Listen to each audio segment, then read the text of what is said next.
All right, guys, we're going to work some more with waves today. Oops, I'm on the wrong side. There we go. Today we're going to look specifically at light waves.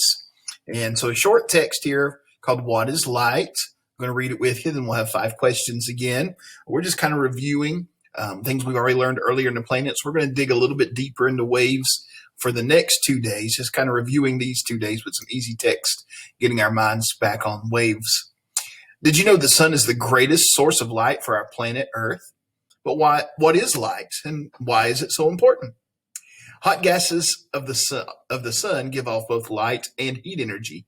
Light carries energy with the long wavelengths carrying the least and the short wavelengths carrying the most. When you think of something with lots of energy, what comes to mind? Do you think of something fast like a race car? Well, we talked about energy last week, didn't we? The faster something's going, speed, the higher speed something has, the more energy it has, and also the more mass it has. So as we think about light is the fastest traveling thing that we know of. So think about how much energy light has. Do you think of something with great force, like a very strong wind knocking down a tree?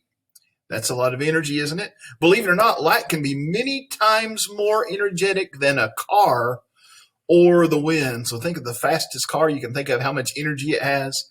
Light is a lot more energetic than that because light travels at 186,000 miles every second in a vacuum.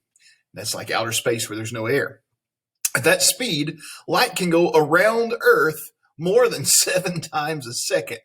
That's fast.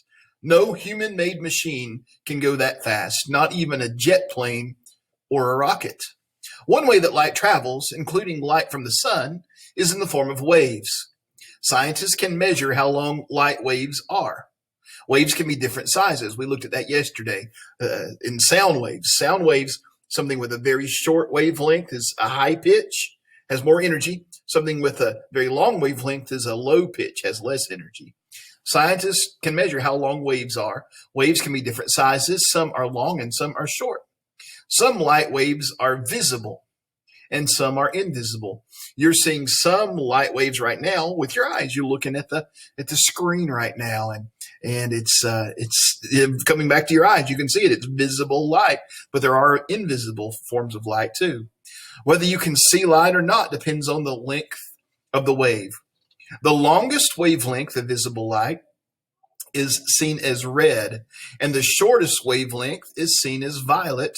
Short wavelengths carry the most energy. So let's take a look at this right here. This is we call it the visible spectrum of light. So you can see light all the way from this wavelength to this wavelength. So the longer wavelengths are red. Red, these are the colors of the rainbow: red, orange, yellow, green, blue, indigo, violet. We just say purple usually, but it's indigo and violet if we're talking about the colors of the rainbow. So starting with red, these wavelengths are longer, aren't they? Okay, from here to here, it's longer. And the further we get on the spectrum, the closer together the waves are, so they're a shorter wavelength. These long wavelengths carry less energy than these shorter wavelengths, okay? So anything past this wavelength right here, our eyes can't see going this direction. Anything with a lower wavelength than red, our eyes can't see. That's interesting, isn't it? Light travels in waves. Remember, from the top of one crest to the top of another, this is wavelength. And then if you'll remember, the height, how high it is called amplitude. How high it is and how low it is, that's the amplitude. Okay? All right, well, you've got 5 questions from this short text today. Pretty simple science lesson today. We'll get a little deeper tomorrow. See you then.